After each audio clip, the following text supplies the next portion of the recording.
I think part of the first thing that is really good to talk about with email is the fact that lots of people think that email marketing doesn't work anymore, and that it's all about social media, it's all about messenger bots, it's all about the next thing that's going to kill email marketing. And the truth is, like, for all businesses, I mean, you guys know this, for all businesses, email is still like the number one converter of sales generally. Like, it's just awesome. So we have a philosophy that is you should build your audience on social media, but build your business by email. This is an intro. Intro. Hustle and Flowchart with your boy, my boy, Matt Wolf and Joe Fair. Hey. Oh, buddy. Welcome back. Hey now. Today, yes, let's talk about some email marketing. Let's get tactical with it too. I think we get very tactical. No, I'm pretending like we haven't done it yet. Oh, I expect a lot of tactics out of this episode, Matt. Yes. About email strategies and psychology from a mentalist, aka a mind reader, and a hypnotist. Yes. Two different people, not the same person. Yes. And today we're talking to Robin Kennedy. Yes. And they're from the Email Marketing Show, and they have a tool called Response Suite, and they've got a really cool membership about email marketing called The League. They do. Yes. That was all very accurate. And one of them, aka, well, you know what? I'll let them tell you. But yeah, think about what I was saying about the mentalist and Hypnotist. Hypnotist. I don't know why I can't say it. It just like doesn't flow out at the mouth. Think about how that just what? No, I'm thinking about how that could be edited, the out the mouth thing. But Jesus, Matt, get your head out of the gutter. We're talking about email, and it's going to be epic. Yes. And I kind of have a belief that you're going to love it. And I really know you're going to need some notes as well. Yeah. Just because notes are required when there's probably, I'm just going to imagine about 10, 15 strategies that are very specific that you can walk away and try for yourself after this episode. Specific types of emails you can write to get a better response. I'm hoping they give us some of that kind of stuff. Welcome series, a welcome series, like how to manage sequences versus broadcasts. I really hope they give us some of that kind of information. How to write a daily email and always know what to write about with a simple framework, and you can really use just what's happening in your daily life and wrap it into something that someone will actually purchase and be interested. Yeah. How to promote the same thing every single day, but have different messages. These are just all guesses of things that you're gonna want to take the notes on, but you might as well just get our free notes because they're free. I'm really hoping they explain to me why I don't need to focus on open and click rates anymore. I'm going to leave that for you, the listener, to understand what that means, and then make sure to stick around to the end to the banter section. Yes. Get the notes. Matt, how do they get the notes? You go to hustleandflowchart.com/comp. We'll send you some notes on this. We'll give you the action guide. We'll give you the steps that they actually told us to do, and you can have those steps as well. Legit action steps in their notes. Yes. Hustleandflowchart.com/comp. Get them 2 weeks is your deadline to get them for free. The other is Ahrefs. Yes, Ahrefs. We're actually literally in Ahrefs looking at our screen right now. We love them. They're our sponsor.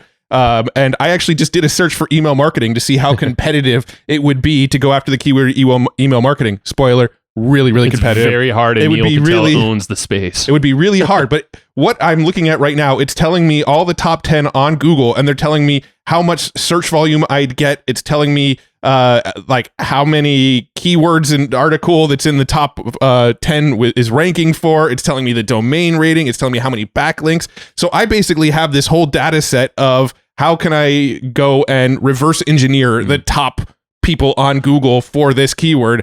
Pretty damn killer. I freaking love Ahrefs. and I mean, here's some tie-ins with emails too. Is like, I'm just looking at it. There's Opt-in Monster. It has a beginner's guide to email marketing. You have Neil Patel, beginner's guide to email marketing. Actually, maybe there's a trend there. You can kind of piggyback off of that. But like, if you think about it, if your thing was all about email marketing, might as well do some research here, see where the trends are, check out some of these most popular guides.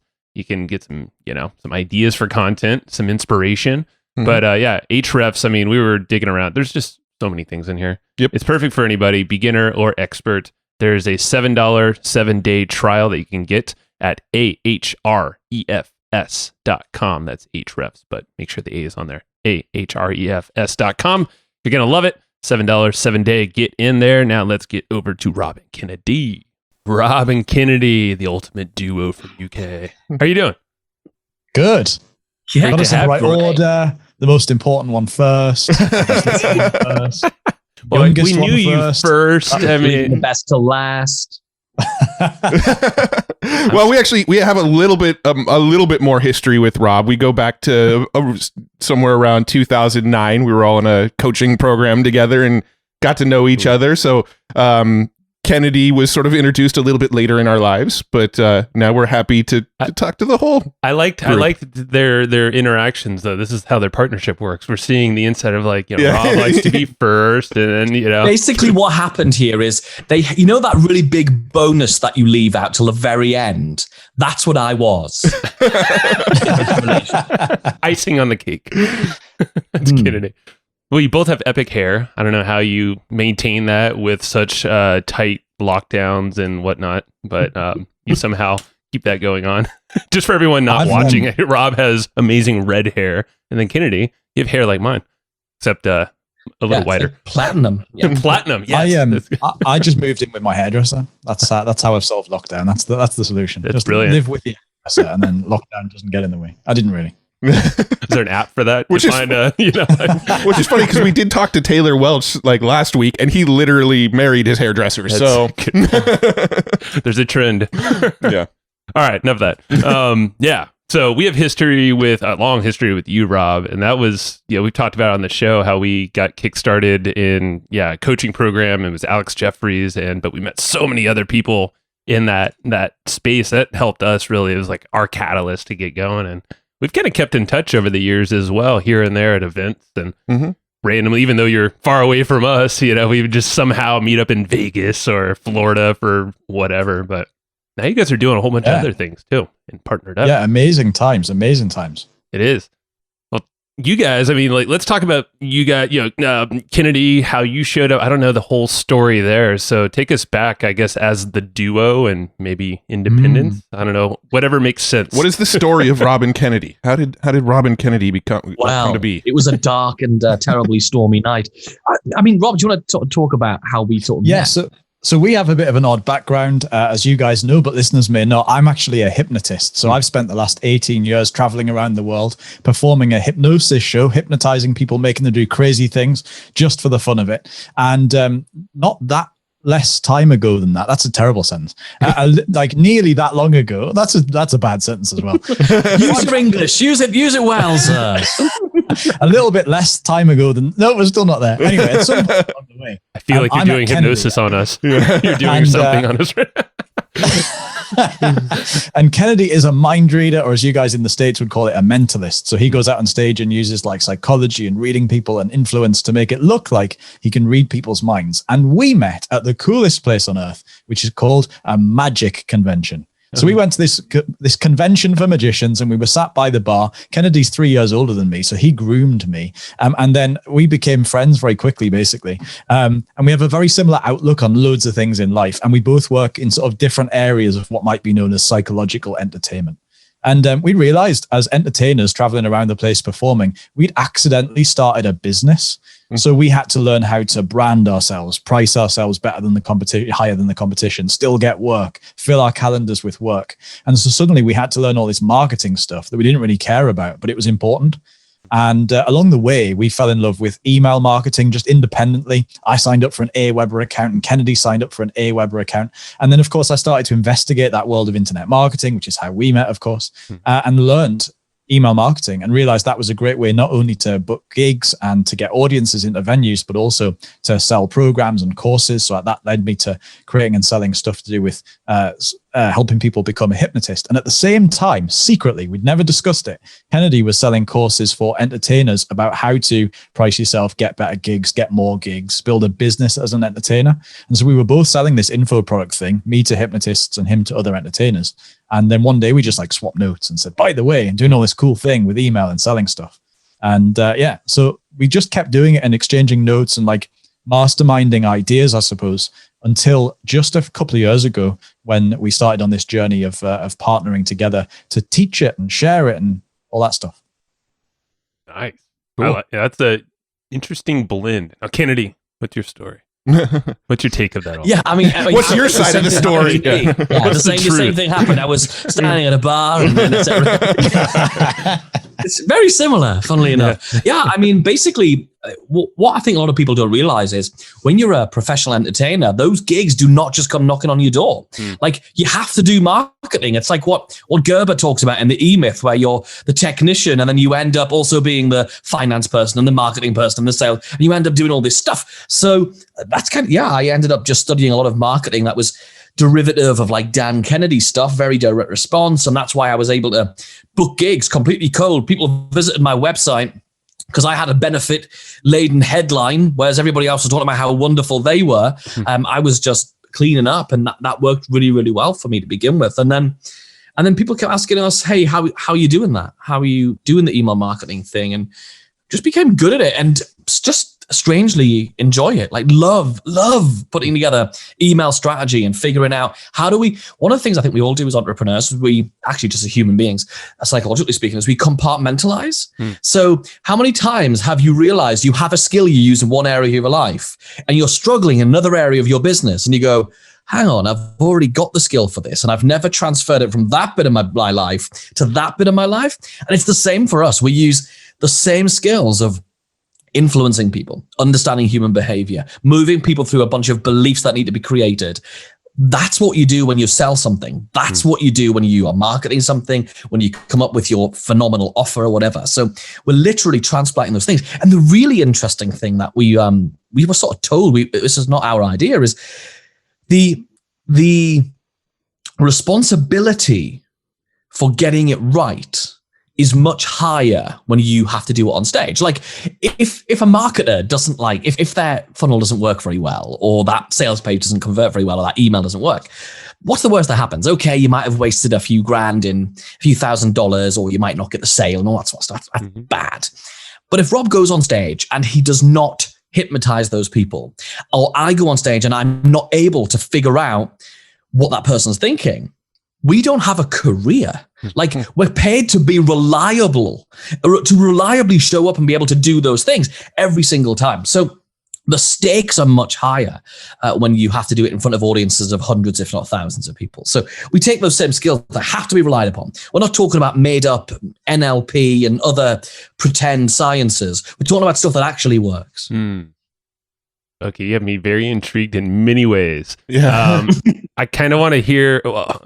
what do you have? Well, I want to. I want to keep on going down the story route a little bit, and then I think we're gonna get like real tactical with this episode, which I think we're both really excited about.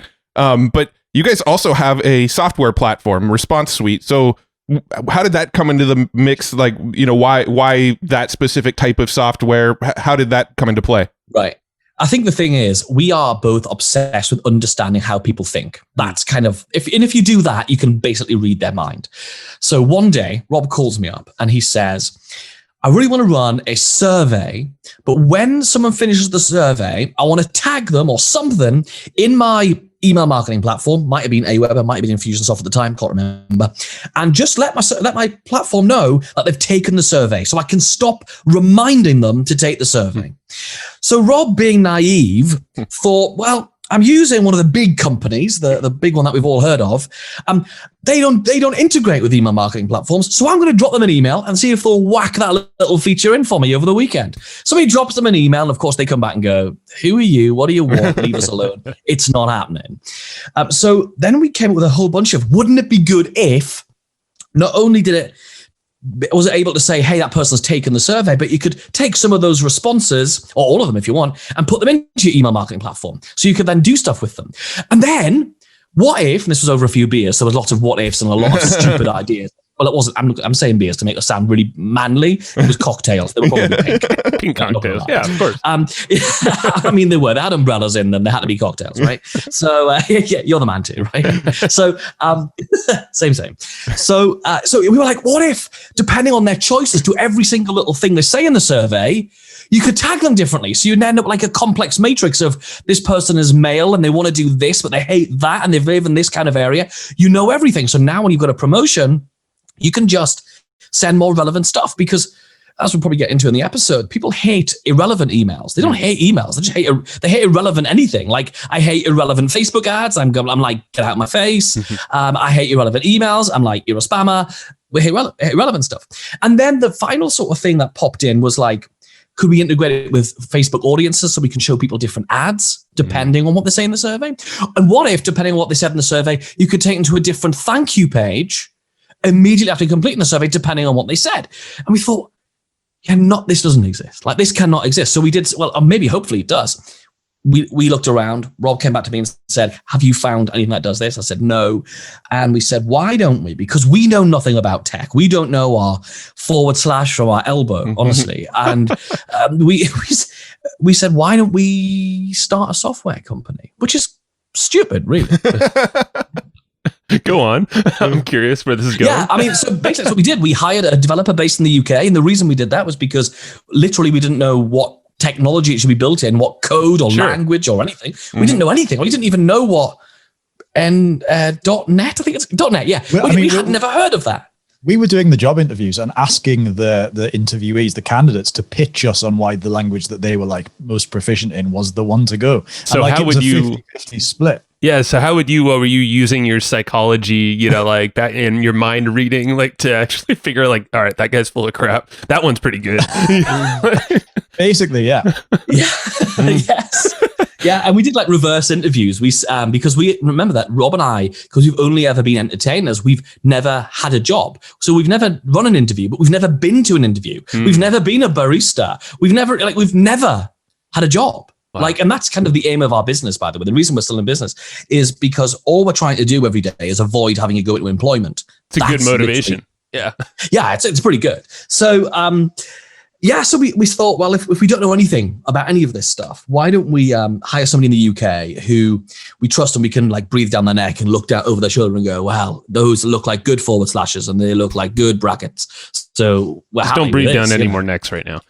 Bad timing. Yeah, currently breathing from a distance. Yes. So that's what we did. We hired a full-time developer here in the UK, set up an office, got another member of staff in, started a software company, and that was really this weird thing of like, we really needed it. We knew other people were trying to do similar things we've got some really big marketers who we've all heard of. We'll not mention names because that's name dropping. It's just not very polite, is it? It's not very British. But using it for application forms, so you can like segment people so you only speak to more the right people and that kind of thing. It's amazing the applications that people find for this kind of tool, whether it's a quiz or a survey, or we have a really good objection handling survey. Maybe we'll talk about that today. That'll be really cool. That's a good one. I think you'll really like that. Yeah. So that's kind of how it all began. I like it. Out, Rob? No. Well, I think I like Rob. The odd thing is we've sort of told you the story in the wrong order, because Response Suite came first. That was chicken, wasn't it? And then egg was the email marketing thing, and that came about honestly because we were really struggling to sell Response Suite properly because we're not very good at selling software, and we needed a way of generating customers at a profit. So instead, we thought, well, let's sell stuff that our perfect customers for Response Suite are going to buy, that we can sell at a profit, like info products about email marketing, and then sell them Response Suite on the back end.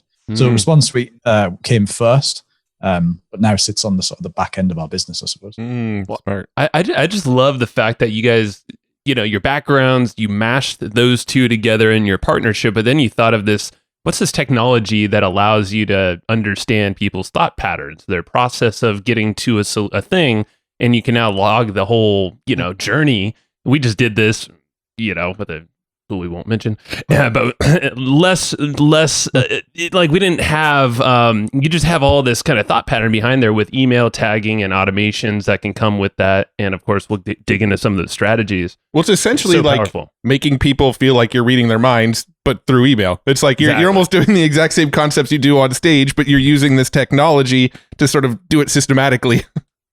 And what's really nice is it's the opposite of that scary stuff that everybody's afraid of, which is the artificial intelligence and the data points that we're all afraid of. Instead of all of that, it's only using information that not only it's only the information they are happy to share with you. They know they have shared that information, and you only use that. You're not like I think the scary thing about being a hypnotist or being a mind reader is that intrusive nature of it. Well, this is the opposite. This is like, what are you happy to volunteer? Great. And now we're going to give you the stuff that helps you overcome your biggest challenge, or helps you learn in the modality in which you like to learn, or whatever that might be. Powerful, man. Yeah, we saw the data and it's pretty wild. I mean, just asking a small group of folks. Doesn't have to be a lot of folks, but you can get a lot of data that can really reshape and refine what you're doing for the better in many ways. So I think now let's get into some email stuff. I mean, where would be, I kind of like the idea of like, okay, you have Response Suite. So that's your software, and it does all this amazing stuff that we just talked about, but it allows you to really segment your email list and give a custom experience. I know you do a lot of stuff. So like with welcome series, you gave us a bunch of training actually. So thank you for our members in the Evergreen Profits membership, and you deep dive on a lot of these things. But where would be a good, I guess, starting point? Now that we kind of laid the groundwork, would it be like a welcome series or getting into the psychology of email? I guess you lead us. I think part of the first thing that is really good to talk about with email is the fact that lots of people think that email marketing doesn't work anymore, and that it's all about social media, it's all about messenger bots, it's all about the next thing that's going to kill email marketing. And the truth is, like, for all businesses, I mean, you guys know this, for all businesses, email is still like the number one converter of sales generally. Like, it's just awesome. So we have a philosophy that is you should build your audience on social media, but build your business by email, because that's like where you own the data and everything's going to be great. So I think for us, the first thing is there's this massive mindset shift that loads of people need to have. That is, I write an email and I send it to my list because I want to make a sale, and therefore that benefits me as the business owner, and it probably doesn't benefit the subscriber very much unless they happen to want that thing at that exact moment in time. And therefore that's why I can't send too many emails, because then I'm going to annoy my subscribers unless I send loads of content for ages first. And we have this massive thing that's just all wrong. And if we just flick a switch in our brain to say, do you know what, every single time you hit send on an email, even if that email sells something, it can have value in a whole bunch of different ways. It can make them smile, it can make them happy, it can make them feel good. They can forward it to a friend because they like your email that much, even though it's still selling something at the bottom.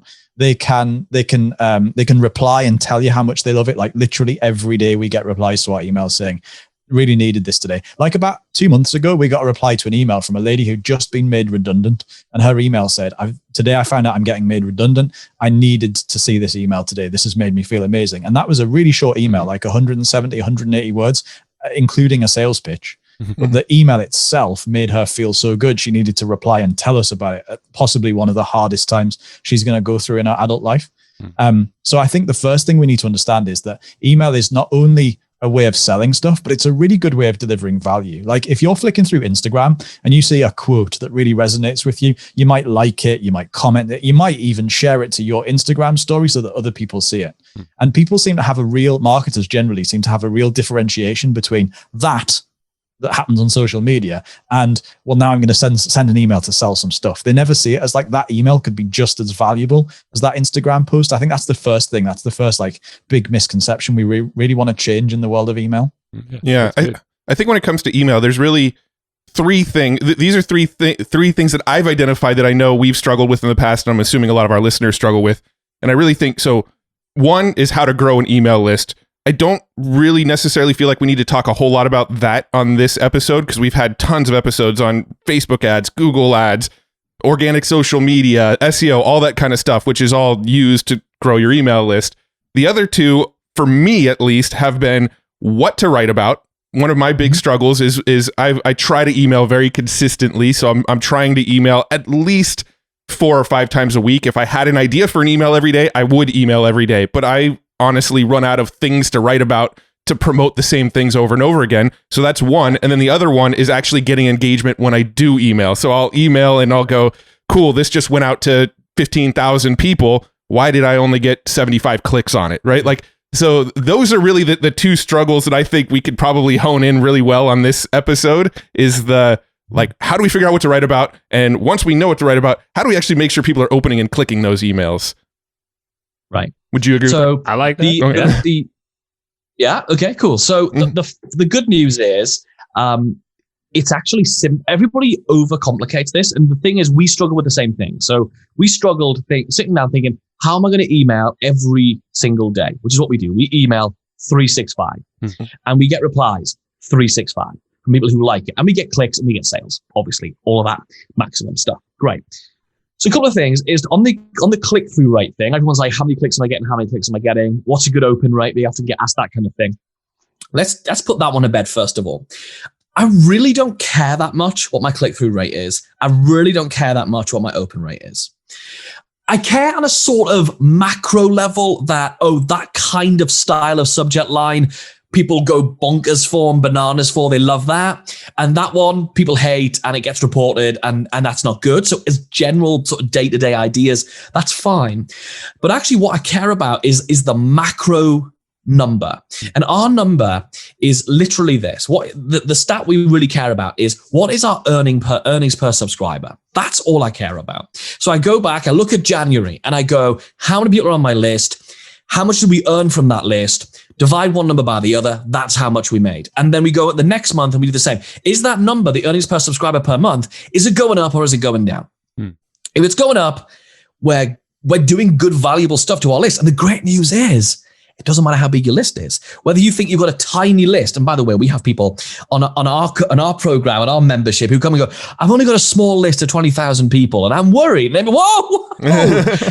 You know, it's all relative, right? I've only got, and we've got members of our program who've got a list of like less than 100 who are doing six figures. So like all that stuff doesn't matter, because if you use that macro measurement of earnings per subscriber, if I've got one person on my list and he's paying me $1 million, I'm going to be okay with that. Like we've got to remember that's what we pay our bills with. That's the first thing. So let's just not worry too much about that click-through rate and all that sort of stuff. That's fine.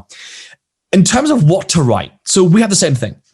We sat down and we said, how do we make this easier? Like that's all we do all day long, as we look at stuff we're doing on our business and we go, how do we make that faster? How do we make that easier? That's all we're asking all day long on our businesses. How do we make that better? That is it.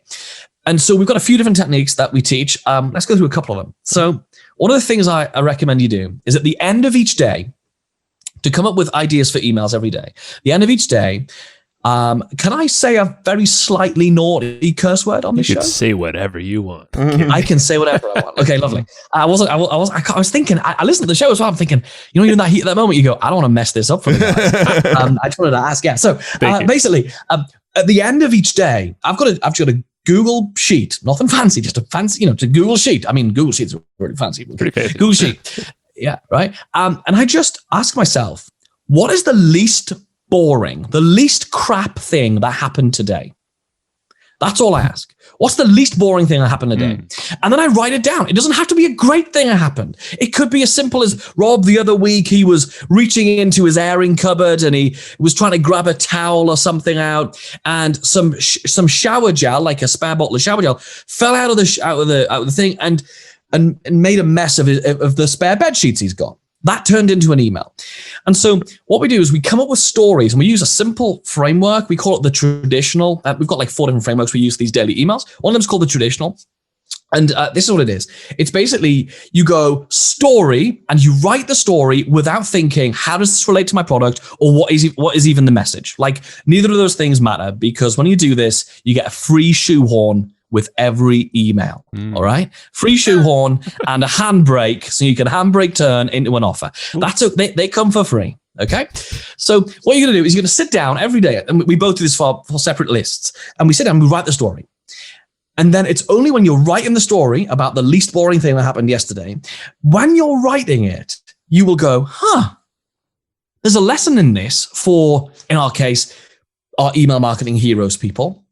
There's an email marketing lesson in this. It's in this case of Rob reaching in and spilling shower gel over the bed sheets. You might think, well, what's that going to do with email marketing? Rob talked about, do you ever overreach? And he turned that into a story and a lesson about email marketing. And then you segue from the lesson. So you go story, lesson, offer. Okay. The lesson is this. And guess what? We help you with that lesson in our program, The League, which is our membership. So that that's literally the format we use. I would say about 70% of the time we use that one particular framework. So that's one really good way of coming up with stories every single day. They don't need to always be funny or wild. They just need to be the least boring thing that happened yesterday. That's so the bar is so low for that, where everyone can come up with a good story like that is still very entertaining enough to wrap a lesson in there, because you could definitely do that even as micro of a connection of just reaching for shower gel, but like, how do you reach in your business, in email marketing, whatever, and then a subtle you can offer. Literally apply to anything. Yeah. Wow. So that's one of the techniques. I'll give you a second one, which is I came up with one day because I literally sat down, and then Rob, I promise Rob's still here. I haven't put him in a drawer or anything. He is allowed to talk. You're back in again in a second, dude. I'll tag you back in. So one day I sat down one morning to do my daily email, and I was like, I've got nothing. Nothing happened yesterday. I sat. I'd been sick for like 3 days. I can't do a third email about being sick. No one cares anymore. So like, I need to do something different. Like, I recently got 2 beautiful little Bengal kittens. I can't write another email about kittens. I can't do it. So what do I do? So I came with this just mad idea, and it works brilliant. I probably use this 2 days a week. Go to Google and look for random noun generator. And you just go and you find a random noun generator, hit go, it'll come up with something. And as long as it's something you've heard of, or something like that. And then just ask yourself, what is the best one of those, the worst one of those, the most recent one of those? So my first time I ever did this, it was the word sausage. I was like, this is a cracking word. If you can't write a story about a sausage, you haven't got, you can't write. Sure. So, and I just thought, okay, what's the best sausage I've ever had? And I got thinking, oh, well, actually, it was about my friend who's from where we live, Newcastle, in the northeast of England, and he married a lady from Germany. And when they did that, they imported all of these bratwurst sausages from Germany. Nice. It was the best sausage I've ever had.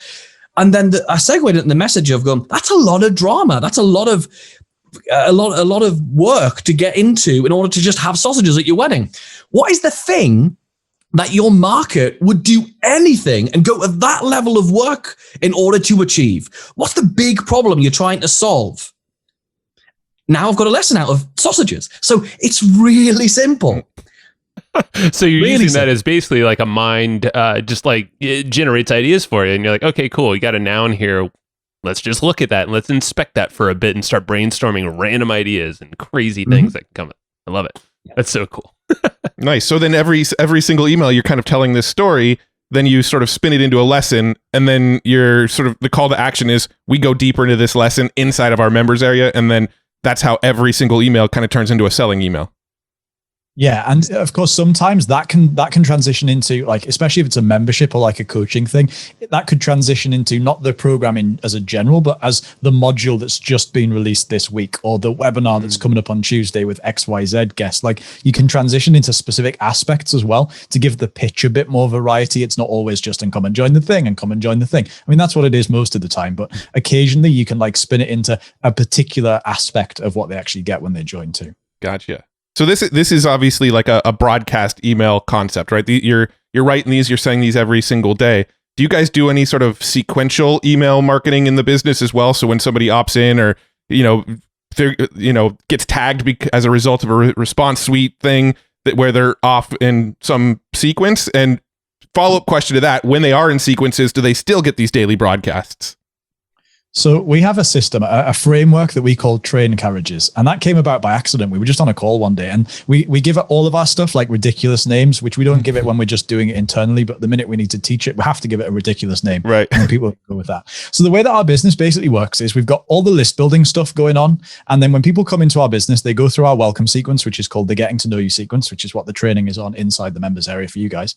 And then as soon as they get to the end of that 4-day getting to know you sequence, they now go into our sequence of train carriages. So the way we see it is that the getting to know you sequence is a bit like when you first get on a train and you hear the train guards say, welcome aboard the 1432 train to wherever. We're going to be calling at these places. This is how it happens in England. I've never been on a train in the States, so maybe it's I've been on Amtrak. That was an experience. That's pretty much our train experience as well. The UK experience is way better than the American train. New York to Philadelphia. Okay. Oh, okay. So they tell you where you're going to be going, and there's a buffet thing's going to come up and down the train. It'll sell you juice and biscuits and whatever, and you feel good about it because I'm in the right place, I'm on the right train. And that's what the welcome sequence, the getting to know you sequence, is designed to do. As soon as they come out of that and they know what to expect, we run a survey to them in it. We ask them to reply to us and tell us more about them. We do lots of authority building and proof and stuff, all in 4 emails. As soon as that happens, they now go into the next carriage in our train carriages, which is a sales campaign to directly sell them something. So in our case, it's a campaign we put together called the Overture campaign, and it basically introduces them to one of our products from all of the different angles. Because the problem is, what most email marketing lacks is context. What most people do is they opt into your list because they want the free lead magnet, or they want your show notes, or they want whatever it's going to be. And as soon as they opt in, they now start receiving random emails about whatever you happen to be emailing about at the time. Sure. Which means if you're on like day 5 of some launch procedure and you're talking about, I've been telling you about this thing for the last few days, and this is Betty, and when Betty bought it last year, she did this, and now she's a gajillionaire. And they're like, well, what's the thing, and who's Betty, and why are you emailing me? All I wanted was the show notes. And so it lacks all context, but this has been happening for ages. And that's what causes people to forget why they subscribed, to be confused, to unsubscribe, to disengage, and all the other stuff that email marketing has generally seen. Whereas the way this works now, while they're in these train carriages, they're not receiving our general broadcast. So they don't have like the broadcast tag yet. And so they go through that train carriage and they get to the end of it, and maybe they bought, maybe they didn't. And if they bought, then they jump the rest of the train carriages that are selling that product, and they go into the ones that sell our next thing. So for us, that's our membership, the league. Whereas if they don't buy it, well, they just continue on to the next train carriage, which is a different campaign, all automated, all running on autopilot. And basically, when they get to the end of our train carriages, which right now for us, there's like 6 in that sequence, I think 6 or 7. When they get to the end of that train carriage, the train carriages, they now get the tag to say that they're now in broadcasts. And that's where they start receiving our broadcasts. And then what we do is like once a month, we create a new campaign, and we'll run it live as a broadcast thing to all of the broadcastable people. So not the people who are still going through the train, but all the broadcastable people. And if it works really well, then we'll automate it. We'll pick it up and we'll look at our train and we'll say, well, where would this best fit? Is it between this campaign and this campaign, or here and here, or is it on the end? And then literally we'll, like a train carriage, we'll uncouple those campaigns, drop it in the middle, and then couple that all back up together again. And then the next month we'll have done something else and try that. How do you determine like a good campaign that you would automate? Would that be based off of value or earnings per subscriber, that same KPI? Basically, yeah. And if we feel like, do you know what, we ran this and it was particularly different to what we've currently got in the train. So like, for example, in our mind, we know that most of those train carriages are going to sell our membership, the league. However, as people are going through it, one of them, we have a campaign called the Black Widow campaign. Again, it didn't have that name till we had to teach it. They're awesome names. Basically, it starts... Kennedy's the naming department, so he can take the credit for that. Basically, what happens then is it starts with us sending them to a totally free video, just a piece of content, a video on a blank white page with no sales pitch in it. But it is the starting point of this campaign. So what's nice about it is it looks totally different from the 7 days of pure, do you want to join the league emails that we've just sent them. And so what that means is they now go through something that looks different. If they never click to watch that video, they never see that pitch part of that campaign, and they just move straight on to the next campaign. So it's got some real nice sort of flexibility in terms of how it looks. So we'll also assess it in terms of where does it fit in their journey of what they know about us, about themselves, about the product, about what it's going to require for them to be in the product. So yeah, all of that stuff too. So, and the whole point of the train metaphor is that you are constantly making the train longer by adding more carriages in, or you're making it shorter because cultures change. How people respond as your list growth changes and the culture of the people you're bringing into your train carriage changes. You'll find that certain carriages stop performing as well as they did. So when you're looking at each individual one, you go, actually, that one's not so good as it. That used to be dead hot. We have one actually, which used to be really great for us. And at the moment, we're like, that's probably coming out next month, honestly. So we can just pull it out, make the train shorter. That's fine. Because at the end of it all, and we'll probably talk about this one because you mentioned it earlier, is we have the last piece of our train carriage, something called the interrogator campaign, which is basically, well, we'll tell you about it in a second. But after that, that's when we tag them to say now they're in broadcast where they're going to get this story-led thing. A really interesting thing, though, is, and we have to constantly remind ourselves this, so I'm going to say this out loud just to remind myself, is our subscribers don't know the difference. They don't know if they're in a train carriage or they're in broadcast because they often have a similar feel to them. They are daily, and when they get out of the train carriages, they're going to be daily. So they don't know where they are. All they know is they are getting the perfect experience based on what they have bought, what they haven't bought, what they do engage with, what they don't engage with. Gotcha. What I would say is once they come out at the end of that train and they're now in daily broadcasts, we sort of see the daily broadcasts as a really good opportunity to make sales because they make sales all the time, but also a really good way to make sure that we are deepening relationships, maintaining relationships, so that when we go back into this month's campaign, whatever that's going to be, they don't suddenly feel like, whoa, who are these guys? Why are they emailing me? What's this about? Yeah, the biggest reason people get spam complaints is because one of the bigger reasons is that, I mean, it happened to me the other day, is I got an email from this guy and I was like, who is this? If you only email somebody once a month, I'm going to forget who you are. Yep. I'm going to definitely have forgotten that I subscribed to your list. So I'm definitely going to think you're a spammer. I didn't ask to be on your list. That's definitely going to happen. And this whole philosophy goes back to this idea that Rob sort of hinted at much earlier on when we just started chatting, which is about emailing people not just when you want to make a sale, but actually so at the moment they are ready to buy, you are there. Mm-hmm. That's a big difference, you know? Yeah, and you show up every day, so you're there, you know, and ideally with that. Well, I just had a quick clarifying question. So the train carriage concept is one train carriage, is that a sequence of emails or is that one email that you're plugging in? So it's a sequence of emails. Yeah, it's an entire campaign. So right now, your whole like train with all of its carriages in it, how long is that, like day wise? So it sort of depends, because there's a few opportunities for people to speed up something. So for example, in one of the campaigns, there's like 6 emails that send people to go and watch a free video. But the minute they watch that free video, the minute they click to that free video, it will pull them out and it will put them into the next sequence. Gotcha. And if they click to watch that bit, they'll skip that bit. So like somebody could complete I'm guessing, but somebody could probably complete the entire train of like 6 or 7 campaigns in maybe well, if they buy the league, dude, if they buy the league in the overture campaign, yeah, they'll be straight out of it. They're out. They'll be straight out of it, and they'll only then receive membership emails. But if they go through it, I would say the shortest you could go through it without buying anything, which you shouldn't do. But the shortest you could go through it without buying anything is probably like 4 weeks, I think, and it probably extends to be like maybe 12 weeks if you like if you clicked on the last email and then the last email. I want to go to Kennedy really quick. So the interrogator, you mentioned that, right? So let's discuss. Seems like okay. All right. This is one of those things. We actually came up with it for a client, and then we were like, "This is really good," because we actually don't do client work anymore. That's not true. We take on one client a month just to stay current and because we like talking to people. Smart, honestly. Which is nice, you know, but and it's nice. But the interrogator came out because of one of those bits of work, and it's basically, you know, when you've done like a promotion and you're like, it's usually if it's your own thing, it's harder to do if you're doing affiliate stuff. But like you've got your own thing, and you're like, I've put you through this campaign, I've put you through. We've got, like Rob said, we've got all these different weird names. We've put you through a Golden Cloak campaign, and we've put you through a Black Widow, we'll put you through the Temptress, and we'll put you with all these different things.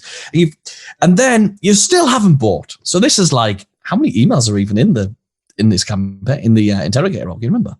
I think it's like 4 or 5.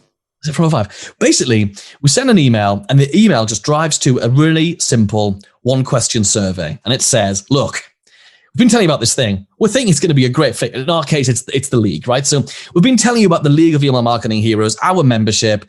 It's going to help you become the email marketing hero of your business. We've been telling you that for forever now. We think it's going to massively benefit you. You're going to sell more stuff. You haven't joined. Can I ask you one question? The question is, why haven't you joined? And just be honest, we really want your feedback. So they go with the survey, which obviously is built in Response Suite, and it's just a bunch of options. Literally, because Response Suite passes their email address in, we don't need to ask their email address again and stuff. It all pairs up in the back end, which is quite, and it's simple, which is nice. Yeah. And we have the main objections that anybody could have to joining our membership. So for any membership, if you've got a membership or any product, they're pretty much the same. I feel like I can't afford it. Important verbiage there, as you'd imagine. I feel like I can't. Very important to soften that down. So obviously we bring all of our psychology into that. Actually, our first option, this is a really important one, is what is the league? Because remember, another big one of our maxims is you are the only person who sees 100% of your emails. True. Yeah. That's a very good perspective, like reminder for everyone listening. Yeah. People are getting the tiniest glimpse. And more important, even more than that, is you're the only person who sees 100% of your emails, and you see them for longer than anybody else sees them, because you have to sit and you have to think about them. You have to like come up with how it works. You have to write it. You have to click the segment you're going to send it to. All of that's way longer than anyone's going to see any one email. So you're the only person who sees all of them.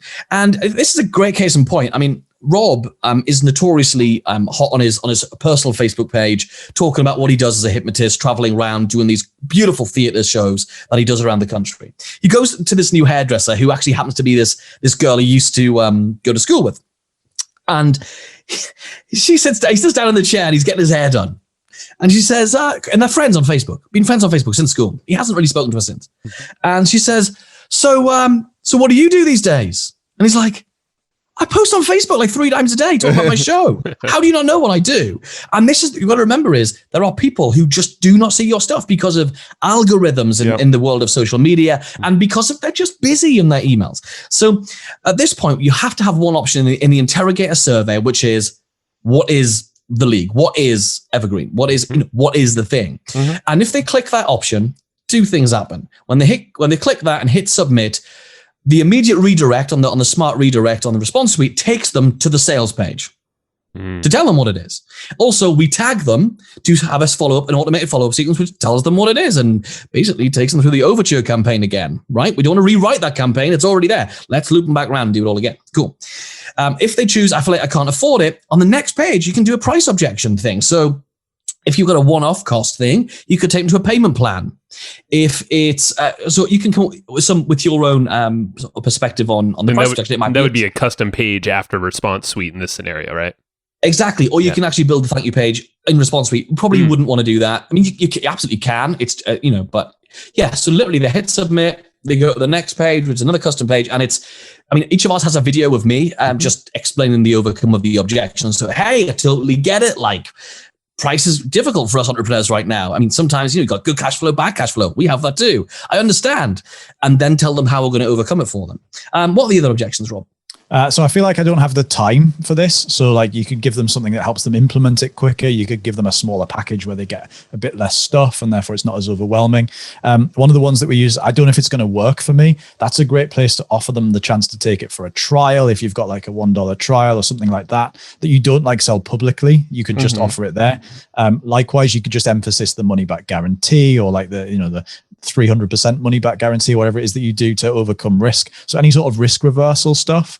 And the last one for us is this is actually just if it's go on. Sorry, yeah, just on the and will it work for me? The original client we built this for, the way they overcame that is if you've got a higher price thing, they were selling a $2,000 course, is to say, do you want to get on a call one of our team members? Is a good way of overcoming the will it work for me? Hey, get on a 20-minute call one of our team members, and we'll see if it's a fit for you.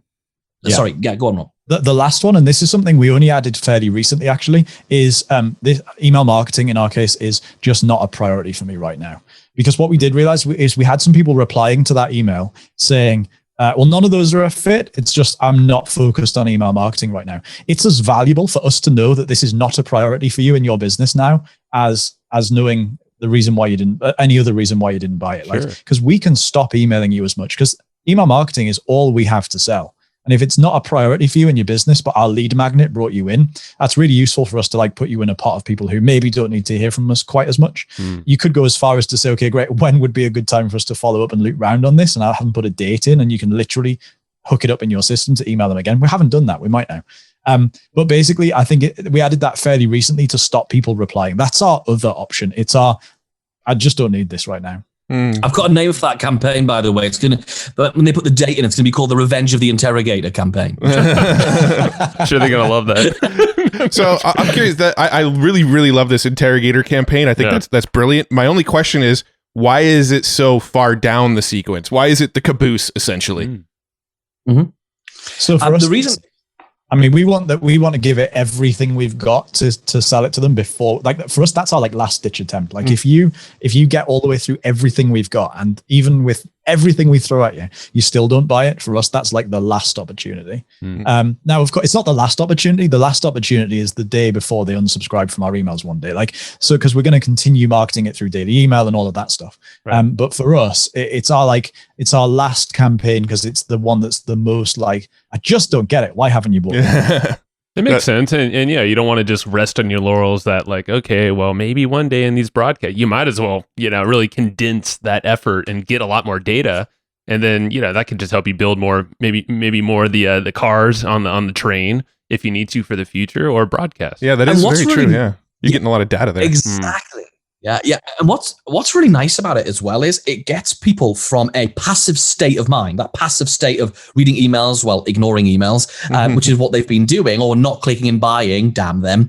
And it makes them go into a positive state, into an active state where they're filling out a survey. They've clicked a link in your email to go take a survey. That's an active state piece. And then they're going to click again to tell, and they're going to have to think, is it this reason? Is it that reason? You've now activated their mind, which you might have given them a chance to do before by watching videos or other things. But this is the first time where they're actually having to get involved and do a little bit of work to tell you something. So now you've reactivated them in many ways. So at that point, when they hit submit and they come to the objection handling page right after it, you've got them in a much more active state than they've probably been in for the entire thing. So I think that's the reason it works and converts really well as well. It's like a re-engagement opportunity as well. Even if they don't buy right then and there, hopefully in the broadcast sequences or whatever, they're apt to, they're going to reply or at least pay attention to you a little more. I'm curious, like how many of the sales come from that, that end portion versus like other sections of the train. I don't have the exact numbers on it. It's higher than you would think. We find a bit like a launch. When you launch something, you tend to have like a massive surge in the beginning, and then a bit of a surge in the middle, and then a huge spike at the end. We sort of have that with our train carriages. So we have a bunch of sales come in from the Overture campaign at the beginning. Then we have a campaign in the middle called the Golden Cloak. I think for us, that's probably the highest converting campaign in the entire sequence right now. And then at the very end, we get another spike coming in through some of the objection handling routes. And we track it all with UTM parameters and stuff, so we can see what's actually generating the sales. So yeah, I would say it sort of follows a bit of a launch trajectory over the course of the whole train. Nice. Makes sense. and I know we've been covering some of these, but I really want to dig into some of the psychological strategies that, a hypnotist and a mind reader use in email. And I know a lot of that is the sequencing and really understanding how people think. But is there anything specific, like if we want to rattle out some tactics that are just kind of like, oh, that's a good one to use. That's a swipe right there for folks. Right. I mean, one of my favorites is what we call the dreaded dentist phenomenon, which is basically, it's all got stupid names. I love it. But basically, if you're teaching, if you're teaching something like, we're going to use the dentist as an example, because I think that's kind of a nice, simple way of thinking about it. Basically, I remember as a kid, I would, like most people, hated the dentist. And then I just got basically my parents were not so stern and making me go to the dentist. So years went on when I just did not go to the dentist, and my teeth were a train wreck. Hello. They were just terrible. It was like Kennedy and his dancing teeth, right? It was awful. And so I just avoided going to the dentist. But the reason I didn't go to the dentist was because after every day that went by from not going, I dreaded the idea of going to the dentist, because I knew I was going to sit down in the chair and he's going to say, how long has it been since you've been to the dentist? And I'm going to go 6 years. And he's going to go, oh, well, you can tell. I mean, that's not very good, is it? And I'm going to get a slap about the chops, right? Yep. And I don't want that. So what happens is I put off being seen by the dentist. So I just didn't do it for years. And then one day I just bought the courage. I heard about a really good dentist and I finally did it. Why? Because the really good dentist, I was assured, was not going to do the dreaded dentist thing. He was not going to do the judgmental thing. So this kind of thing applies really well if you're teaching fitness and well-being, that kind of thing of the biggest objection you have is, but I'm out of shape, or I can't even run up the stairs, or I get tired running a bath, whatever it's going to be. That a lot of us have to overcome that. And we have to, and that basically comes down to the overarching psychological principle that we can't change people's beliefs. So beliefs is the whole thing of marketing. It's all about the beliefs that we build. What we can do is build on beliefs. So we have to take someone's existing belief and figure out how do we take what they believe, even though it might be the opposite of what we need them to believe. How do we take what they believe and build upon that as the foundation to get them to where we need them to be? Every single time we come up with a new campaign, we sit down, and it always begins, and this sounds like a theory, I promise you it's absolutely the way we do it. We sit down, we say, what are all the things they need to believe before they could possibly buy what we are selling here? And all we do is put a lot of beliefs. And then every email, every ad, every communication, everything we put on social, everything we put on our free Facebook group, which supports the email marketing, all that sort of stuff, everything supports that belief. And because if you're not supporting the belief, you're taken away from it, right? So it's all about beliefs. That's really what all of this is about in the most simplistic and broad sense. I think what's really interesting about that is if you take, for example, somebody who believes that email marketing is dead, right? Email marketing doesn't work anymore. It's really hard for us to convince them. Like if we just come out and say, no, it's not dead. Honest, I promise. It's excellent. You should definitely try it. Like that's just not going to fly. They're not going to suddenly go, oh, well, they said so it is. So rather than us say, no, you think email marketing is dead, but it's not. What we actually need to do is say email marketing is dead. The way that people have been doing email marketing for years has been dead. I've just moved that one nudge away from what he actually believes, but by building on that belief. So now we can move it and say, the thing is, if you just do what everybody else is doing, of course, you're going to blend in with the noise and and I've just moved it one more nudge across to where we need them to be. So by taking it, you can slowly pivot their belief, as Kennedy said, by building on it to move them to where you want them to be. And one of the other things that we do all the time is we train people to do what we want them to do. Like all of the time in everyday life, online, offline, you are constantly training and persuading and influencing people either towards what you want them to do and behave and believe and think, or away from what you want them to do, believe, or think. And if you're not consciously focused on moving them towards where you want them to be, they're naturally, very likely going to be moving the other direction. Mm-hmm. So one of the things that happens, if you come and see my theater show or any hypnotist, the first thing that happens when you come into the auditorium is loads of things around the venue that are designed to subconsciously make you more compliant. That's just the truth of it. So there's stuff in the introductions, there's stuff in the music, there's stuff on the stage and the way it's laid out. The fact that you can see there's a row of chairs there, you instantly know there's people going to be sat in those chairs and it builds expectation. So, and there's like, I don't know, hundreds of little things that are going on around the venue and around things that I say, around things the music's playing in order to get people more compliant. So the minute somebody comes into our list, we instantly need to make sure that they are being trained to do what we want them to do going forward. So we want them to know that when there's a link, they should click on it. And when they click on it, it's going to reward them with something excellent. So all of our emails have different things they can click on. They can go and click on the podcast, the email marketing show. They can go and join our Facebook group. They can go to our Twitter chat. They can go and go and do all these awesome things. And each one of them is good. And then we also constantly train them to believe that what we say is true. So for example, we'll say, we were closing keynote speakers at this big marketing event in the UK. And then immediately below that, there's a photograph of us being the closing keynote speakers at this big marketing event. And they can see loads of people's heads in the audience, right?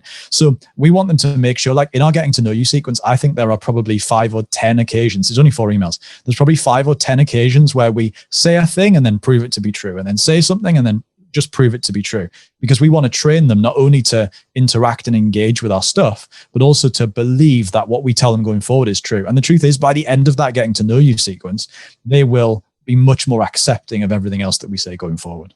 Yeah, that makes a lot of sense. I love that. Go ahead. You sound like you had I've got just a really quick little tip, right? So that's quite a big, broad framework. But here's a really little tip, and this will be something that we talked about being compartmentalizing earlier. How we have things from one part of our life we don't apply otherwise. You'll realize once I've told this, this is something you absolutely know about, but you're probably not applying it to this thing. Bullet points. Right? You've got a series of bullet points on any sales page, in an email, right? How do we all write bullet points, right? We put our big beastly, because we're going to write them sequentially. We're going to, best one, great, that's a really strong thing. The next one's good, that was quite good. What else is there? There's this and there's this. There's also this included, and plus much more stuff. Cool, great. That's great. That's how we write bullet points. Right. It's not how we have to send or publish bullet points. Just because we write them in that order doesn't mean we have to send them in that order. We're going to use a principle you definitely have heard of, which is primary and recency. We've all heard that. We remember the first thing we've heard and the most recent thing we heard, right? Yeah. We're going to apply that to bullet points. And what you're going to do is you're going to place your best and strongest bullet point at the top of that list. And then after you've written them, find your second best one and put it at the bottom of that list. That's going to mean that your bullet point series ends strong rather than fading out like a really bad DJ at a wedding, right? Yep. So you're going to have primary and recency, your best at the top and your second best as your final bullet point. So really simple thing. You could really go and apply to any copy right now and it works a treat. It makes so much sense. So I should really stop making my last bullet and much more. Yeah. Absolutely. What the hell? That serves nothing. That's true. Oh, I love the visual too, Rob, like of the auditorium, and you have all these elements and sound and visuals and all these things. And, it's just great to think of that visual and the beliefs that you're trying to have someone believe, and walk them towards something, and now just apply it to email. I mean, it's it's different, but really it's the same scenario, and just make it. And I like how it's very punchy, 4 to 5 emails, but you're giving them options. So it's almost giving them leeway to choose what they're comfortable with, but at the same time leading them closer to the carrot. Totally. So powerful. I dig it, man. Thanks, guys. You guys are, I don't know how many strategies we covered here. Talk about your email marketing show really quick, the podcast, because we've been on there. I know it's just a lot of this. Like, there's a ton of value on there. It's awesome. So it's our third podcast, and we finally got it right. That's for sure. Because we screwed the other two up. Basically, we just get on every week and talk about email marketing, and then one week it's us, and then the next week we've got a guest, and then the next week it's us, and then the next week we've got a guest, and the next week it's us, and then we've got. Well, you get the idea. And it's just lots of fun and messing around, but we go really, really tight and really specific on like individual tactics and strategies and campaigns of email. So that like I think you can listen to one episode and just get like a whole heap of stuff out of it. Really applicable stuff. So the email marketing show, go check it out. Anywhere, obviously, Response Suite. We talked about that. I guess, what are like some other favorite tools? Maybe like Tool Stack really quick, because email marketing tools, any other tools you might use to achieve what you guys are up to. Yeah, we use a few things. We in terms of really cool stuff in emails, one of my favorite tools that I definitely overuse. You got a favorite thing and you overuse it. This is mine. It's Nifty Images. Do you know about this? I don't. This is amazing. It allows you to put to merge. Like, so basically in one of my campaigns, we have a thing where I'm holding up a piece of paper. No, I'm standing next to I like designed this like 5 years ago. I think I'm standing next to a dry erase board, and I've written on it like, hey, and then their name is in the photograph. Yeah, I've heard of these. So Nifty Images does it. Okay. Nifty Images. And it's a really cost-effective, brilliantly impactful way of just standing out. I have another membership where I mail a physical envelope out to people. And before, when they're sort of in the campaign, which converts them, like they still haven't bought, one of the last emails is me holding this black envelope, and it's got their name on it. And it says, like, can I send you this? And it's like, it looks like the envelope. It's just, now we're not trying to trick anybody that literally is the photo that's been taken, but it's just enough to stand out and make people go, flipping heck, that's really cool. It just jolts them a little bit. So we've done a really nice, a lot of the time. So here's a massive thing that I wish more people would do. And that is, sometimes when you like land on a sales page for something and you look at it and it looks so nice, and then you buy the product and everything else after that just looks like a dog turd. Sure. Like, it's just crap. Like, you can tell they put no effort into anything that happens after the sale. Well, loads of people do it with their emails as well. So like all of the email marketing to get people into the program is really clever. But then the minute you remember, it's like, hey, it's Wednesday and that means there's a webinar tonight. Here's the link. Bye. And that's it, right? So we try and make our emails to members as entertaining, if not more entertaining and useful and clever than the emails that got them into the program in the first place. That's, in our opinion, that's one of the ways you get members for life. Like, if the marketing that keeps them in is better than the marketing that got them in, that's really cool. Yeah. So one of the things we do is we have like a little, as part of like our onboarding sequence of our membership, we have some little quizzes that people can take. But 3 little quizzes. And if they complete all of the quizzes, and they're only like 3 questions, if they watch the videos and complete the 3 little quizzes, they get a badge. And we use Nifty Images to email them the badge with their name on it, so that they can then download that image from the email and go and post it in the Facebook group to say, look, I got this badge. So brilliant. Like stuff like that is really cool as well. Yeah. So another thing I'm taking away is we should probably be collecting names when we ask people to opt in, because right now, the sort of older school general wisdom was just collect the email, you got a higher opt-in rate. So we've actually been doing that for the last, I don't know, however many years we've been doing this. Yeah. We collect the name when they finally buy, but for the most part, our leads list is just emails. So it sounds like you guys would suggest get the name, because you're going to get a lot higher engagement rates. Yeah, I mean, and the way we do it, honestly, I know we're not really going to talk about list building here, but like for those of you who've stuck with us for the entire episode, let me just slide in our number one way of building our list right now. And I don't mean like it's getting us the best volume. I mean, this is getting us the people who join our list who become customers fastest, and it's our free Facebook group. If people listen to our podcast, our call to action right now on our podcast is converting better than anything. And it's, hey, don't be alone at the end of this episode with all your questions about how to apply everything we've just talked about. Come and find our free Facebook group. We've handily called it the same name as our podcast. Got the idea from you guys. I called it the Email Marketing Show Community. Wild idea. Damn. Where did I get that from, right? So you guys, 100%. You start this. So what? Oh, sorry, go on. No, I was going to say a redirect link. I would add, you should give them, like we call it, Hustle and Flowchart. Flowchartgroup.com. Flowchartgroup.com. Yeah. So we do. So we say either go to your Facebook and look for the Email Marketing Show community, or you can go to RobandKennedy.Group and that will take you there. So that works out quite nicely. But then on the way into the group, of course, we say, hey, and this is really cool, give us your email address and we'll send you a daily email with tips about how to improve your email marketing. And we'll send you a free gift, which is our 4-day flash sale email campaign that you can go and use. That was working quite well. But then we added a bit of extra psychology to that opt-in offer. And this massively, I can't even tell you the numbers, massively increased the number of people who gave us their email address on entry to the group. And this was it. At the end of that offer, so when you join the group, we'll send you a daily email with an email tip every single day with how to improve your email marketing, become the email marketing hero of your business. And we'll also send you this free gift. And then we put in parentheses and those round brackets, we say, this is not a requirement to join this group. It's just a gift. Mm-hmm. By adding that reverse psychology, our number of people giving us their email address went bam through the roof. And it now means we've got their first name and their last name because it's on Facebook, and we've got their email address. They're now on our list, and that converts like crazy. I love it. That's so that makes one of the sense. One of the things I will say about the first name thing is you are right. Like if you ask for their first name on a normal opt-in form, you might get fewer people giving you their email address. I still think that wisdom stands.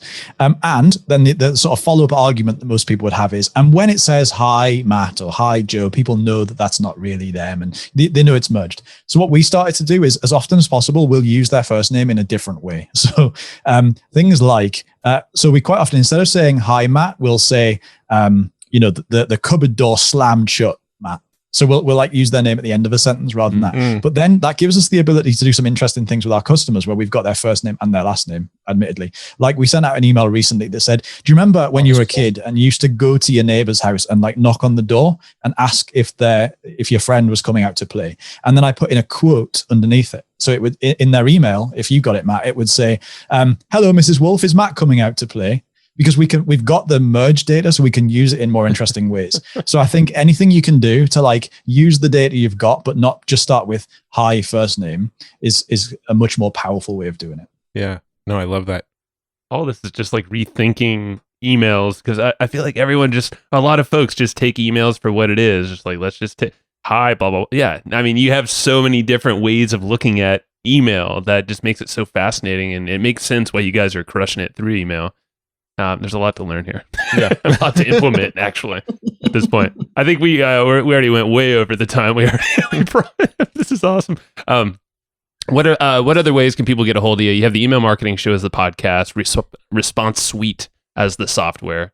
Yeah, and our Facebook group. I mean, honestly, Rob and I are in there literally all day, every day. We should probably get some work done. Like we're in there too much, where we have like engagement posts every single day talking about some element of email marketing. And also the big thing is like answering questions, because the hardest thing I think that people have with email marketing is they listen to this and they go, that's great, but how do I do that in my business or with this product and the way that I've structured things? Like we don't want people, even if they never become customers, we don't want people being stuck with this, because we're very mission focused. It's kind of a strange thing to do in this big world of internet marketing, but like we genuinely want to fix email marketing that's been so badly done for a long time and abused and misunderstood, the poor thing. We want to fix it. So if you come into our group and you think, how do I do this or how do I do that? We're there to answer questions. And it's about showing up and giving value every single day. So yeah, the Email Marketing Show community is where we hang out a lot. Is there anywhere else, Rob? I mean, we're just on the podcast. You can find the Email Marketing Show at theemailmarketingshow.com or of course, kennedysmatch.com profile, any of those things. That's awesome. We'll leave it there. All right, guys. Anything else? No, I think we covered a lot of ground. I feel a round 2 somewhere in the future. So. Oh yeah. And definitely, folks who have listened, go check out the training inside our membership too, because you guys are rock stars, and you're also in our group all the time, giving value. So got to be everywhere. So we really know they're not working because they're in their group all day long, and then when they're not in their group, they're in our group. So. We don't need to. We've got train carriages. There you go. All right, guys. Thank you so much for your time. See you later, man. Thanks for having us. Cheers, guys, thanks. That was, What was it, Matt? I don't know. I was trying to think of a good adjective. That was Good. That was good. That was good. Better than good. That was a trick word that threw at you. Why are you trying to trick me? I don't know. I was just waiting for your response. I was going to say something along the lines of like that was some tactical goodness. Like for those. So I got part of the phrasing. Yeah, you get the good Phraseology. part. No, that anybody who's like doing email will listen to that and go, Yeah. damn, Yeah. I got some stuff that I could try Seriously. No, I was feeling like, damn. I mean, I got damn from the beginning, and I already knew these guys, but like Hypnotist and Mind Reader. Yeah. Or Mentalist. I actually didn't know as much about Kennedy's story. We knew Rob's story, Yeah. but I actually didn't realize until just now that Kennedy was also a stage performer. Yeah. Yeah. It's interesting duo. And we didn't even get into partnerships. So maybe that's like round 2. That'll be in the round 2. Yeah, we talked a little bit about it before we hit record, but yeah, we just had way too many. I mean, these guys, we knew that they would be packed full of strategies. We mentioned on the episode, but you know, if you're still sticking around with us, if you are a member of EGP, the Evergreen Profits community, or if you're not, go do it. It's like $15, $59 a year, $15 a month, that is. But these guys have given us, I think it's 3 in-depth videos. These things are like 30 to 45 minute long, like screen capture, map out your email. Well, here's what they are. So one of the videos is literally a here's how you write your welcome sequence when somebody opts into your email list. The other one was here are some psychological hacks that you can use in your email to get better responses out of your emails. And then the third one was here's a revival sequence for when certain people on your list start to not be as engaged. Yeah. Here's how you revive those contacts on your list. And each one of those is like a full-on training. It's not like a 3-minute clip. It's like, this is a training course on this topic. It's legit, like deep dive, both of them on there, screen capture made just for our community. It's not like some like piece that they posted on YouTube or something and repurposed for us. Yeah, no, that stuff's It's in the legit. members area for Evergreen Profits members. Go check it out. But let's talk about this episode. Like, what was one thing from this episode that you were just like, all right, that was a big takeaway for me? I have a lot of scribbles here, but I would say the first one, I really liked how simple they call it the traditional, you know, their way of writing daily emails that are full of a story, a lesson, and then an offer. Mm-hmm. And I thought that was, well, it solves one of your problems, you know, that is a common thing with broadcast emails if you're sending daily. Mm-hmm. A lot of folks have the issue is like, what do I write about? And I thought it was just super cool. The specific phrasing being like, hey, just write a story about the least boring thing that happened yesterday. Yeah. Like, the bar's not that high, folks. Yeah. I mean, Matt, you can write about what was the least boring thing yesterday? Go. Think about it. No pressure. I don't know. Anything. My day was pretty damn boring. What was the least boring? Like, literally, it could be like scrolling Reddit. Well, and most reading boring something was you and I going for a drive and having a 2-hour conversation. That was the most boring. So least boring would be the opposite. No, I'm just kidding. So we can talk about the conversation. I mean, obviously we don't need to do it now, but yeah, like you can pluck, okay, hey, we went on this drive, or hey, Joe's brain was spinning out a little bit yesterday when we were on the true story. And and we were like, you know, not flowing like normal, and we had a chat. We took a car drive around for an hour and then like game planned crazy deep stuff around the business. Like there's a lot of stuff that came from that drive. Yeah. And then I came home and played Zelda Breath of the Wild. That's probably the least boring thing I did. I mean, I selfishly want to play the game really bad because I grew up on Zelda, but I'd probably in that shit. Talk about Zelda, man. Like, what's wrong with that? There probably is lessons there, but I don't know what they are at the moment. But it's basically a story that you're working through. Point being, I think that you can it's really easy to write emails with that framework. Yeah. Story, lesson, offer, done. Yeah. No, and I just, how about you? I think conceptually this whole like train concept is really, really good. Like, you know, you start with as like a broadcast sequence, right? So you've got your first like welcome sequence when they get on your list. That sequence is sort of designed to get them used to hearing from you, right? It's like, who are these guys? What set the expectations. They're going to start seeing emails from you daily. These emails kind of look and feel like this. And then once they're out of the train, the email broadcasts are kind of a very similar feel. So it's like that. But then after you've got this sort of welcome sequence, Now you go and broadcast like maybe a 4-day sequence, find out if it works real well. If it works real well, you tack it to the end of your train and you start pushing people into that sequence automatically. And then over time, you're building out this longer and longer and longer train till it gets to the point where somebody opts into your list and they may not even be seeing your broadcasts for the first 8 weeks that you're on the list, right? And then after that, they get broadcasts that are kind of more of the same. But that whole concept of sort of automating the sequence, right, when people get off your list and only plugging in the sequences that have been the most effective over time, I think is a really, really powerful concept that, you know, it's probably been pretty understated by people. Yeah. You know, but when you study a lot of email marketing, most of what you study is people talking about like broadcasting and you know, you get a lot of tactics around email list growth out there, and then very little on once you have this email list, what do I do with it? Right. And this is a framework. Like, go do that. Frameworks. Yeah. There's also, I have a couple more that actually popped out that I thought were pretty dang important, or at least stood out for me. So, really fast, the way that they equate value or like the return of their email list. So their whole thing of earnings per subscriber. Yeah, that was actually something I was about to question them on and actually like push a little harder. But I didn't feel like the time, like it didn't feel like a good transition, or like they were kind of going with so many good ideas that I didn't want to like slow the pace of the idea flow by sort of challenging that a little bit.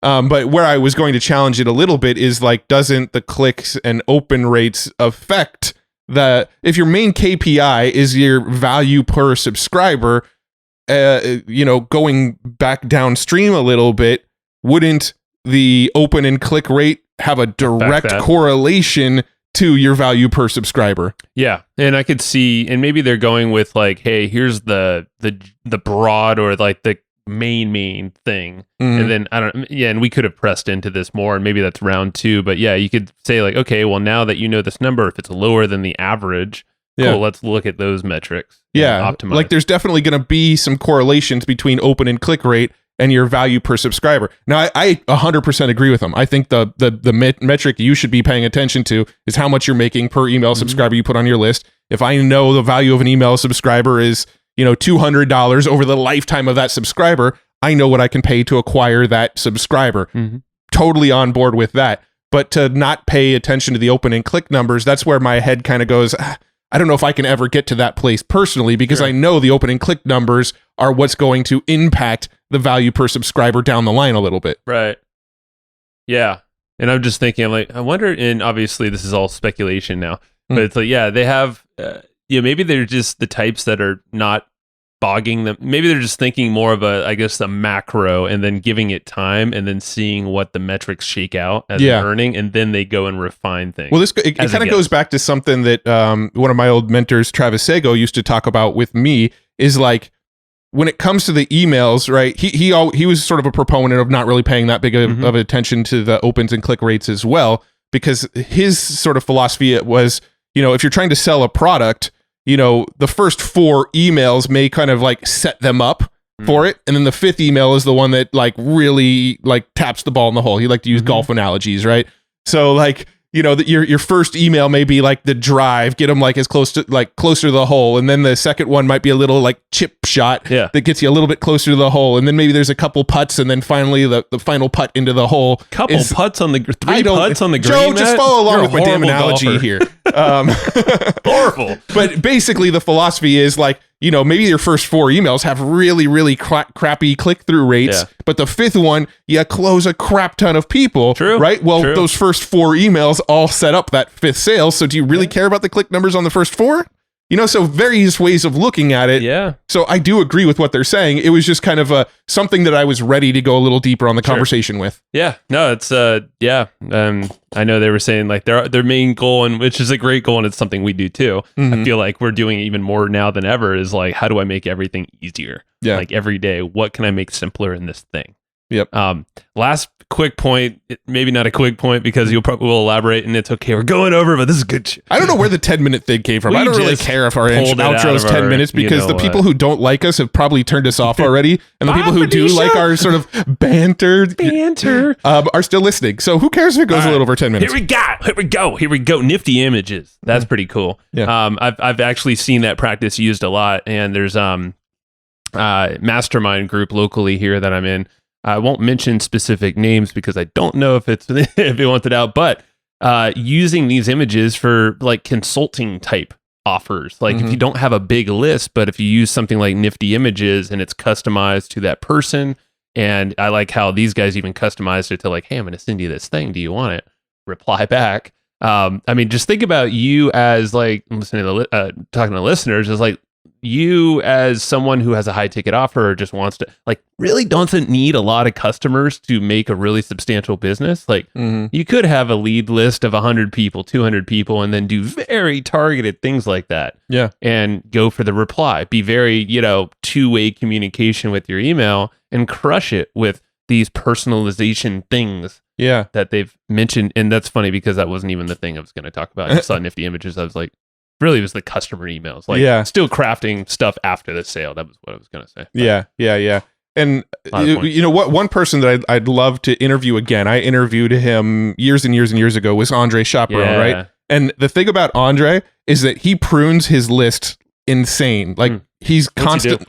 Well, he's just constantly cleaning up his list and getting rid of people that aren't responsive. So if somebody hasn't been responsive in a few weeks, you're off my list. So it's like if they don't open the email, he's like, yeah. But the point I'm trying to make about Andre is Andre like crushes it by through sales from his email list, but his list is very, very small. He keeps his list very tight knit, very like responsive people only.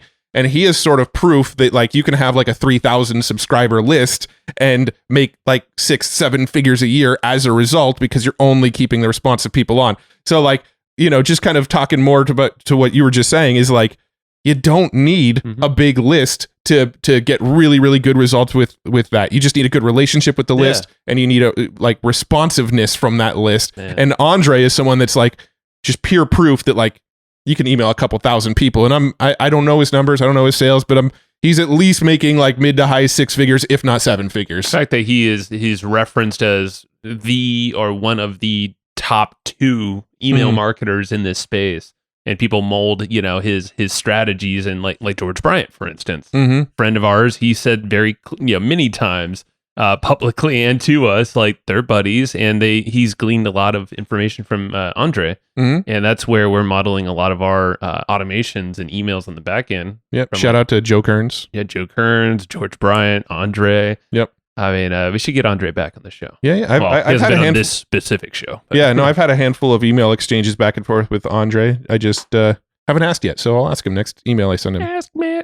Cool. Well. Anything else other than we're going to give a shout out in a couple places, but any other takeaways here? No, I think we covered a lot of ground. I think let's I'm excited about and just to look behind the hood, under the hood for folks, and this is going to be like weeks later, but like really this week and the next week, like Matt and I are honing in so much focus on our emails and our sequences like we never really have collectively before. And it's a lot of this thinking, really. It's not these specific strategies, but it's pretty damn near them. So it's kind of like our email 2.0, I guess. It's our upgrade that we've been kind of sitting on for a while, but now we have the right mix of people, all those names that we mentioned. Yeah. I mean, anybody who's like paying attention to our emails, like Rob and Kennedy were saying, not as many people, nobody pays attention to your email as much as you do, right? But anybody who is paying attention to our email, they probably noticed we don't mail as frequently lately. That's because we're building a lot of like automated systems in the back end to sort of reinvigorate the email list. So once a lot of those systems are built, you're going to see some more emails from us. Get them. Cool. Well, I want to do a shout out. The notes, we always talk about the notes at the top of the show, but if you are now like at the end of the show and you're like, damn, I wish I took notes, go get them. They're free. 2 weeks of this thing going live at hustleandflowchart.com/comp, COMP. And then we also have our beautiful sponsors. They're beautiful. I'm just going to say that. Easy Webinar. Yes. Casey Zeman and his crew. He's buff too, not just beautiful. Like he's jacked. He's jacked. Yeah. He's, what I dare to say, he is beautiful. Were you about to call Casey hot? He's so hot, man. Jesus. Come on, you're a man. Call him jacked. He's jacked. All right, bro. Casey, come on. I'm going to come down later. Yeah, we're going to have a weight lift off. He'd win. I know. We'd break everything in my body. All right, so we're not going to talk about Casey's jackedness anymore. Yeah. His software is jacked too with everything webinar. You like that? I do. His easy webinar. If you're doing webinars, you're thinking about it, you're going to get jacked. Your webinars, you have everything you need. It's basically these things that have been pumped with protein powder. It's well rested. It has every option, every equipment that you need to get your. I'm just going with the analogy. Lost me It's so all long good. ago. Oh, it lost you? Well, I didn't lose Bill. All right. So I'm going to keep talking. Basically, if you're doing webinars, go use Easy Webinar. It's what we choose to use as well. And a lot of other folks that listen to the show, they have a special exclusive discount up to 25% off, depending on the package you get. Go to easywebinar.com/hustle. Do it. Do it. Maybe put an extra slash at the end for good measure just to get to the right page in case you don't see that up to 25% off. So easywebinar.com/hustle. Go share this around with some friends that like email marketing and stuff, or you think they need some email marketing help, just subtly push this into their inbox. We need more people to listen to our show. We're need desperate. That. We're desperate. Don't listen to Matt. I'm crying right now. We're trying to help more folks with email marketing in this specific scenario. So go share the episode. Go tell others, please. For both reasons. And we're desperate. We want love from you and others. Thank you. Bye-bye. Thanks, everybody, for listening to this episode of the Hustle and Flowchart podcast. Before taking the time to listen, we want to give you something a little bit special. Every single episode that we do, we actually have somebody on our team take notes. We basically have a Cliff's Notes version of every episode where you can go and find all of the tips and tactics that they laid out, all of the resources that they laid out, all the good stuff from this episode. We actually have a nice, simple notes version that you can find on our website. So go to evergreenprofits.com, find this episode that you just listened to, and give us your email address, and we'll send you the notes.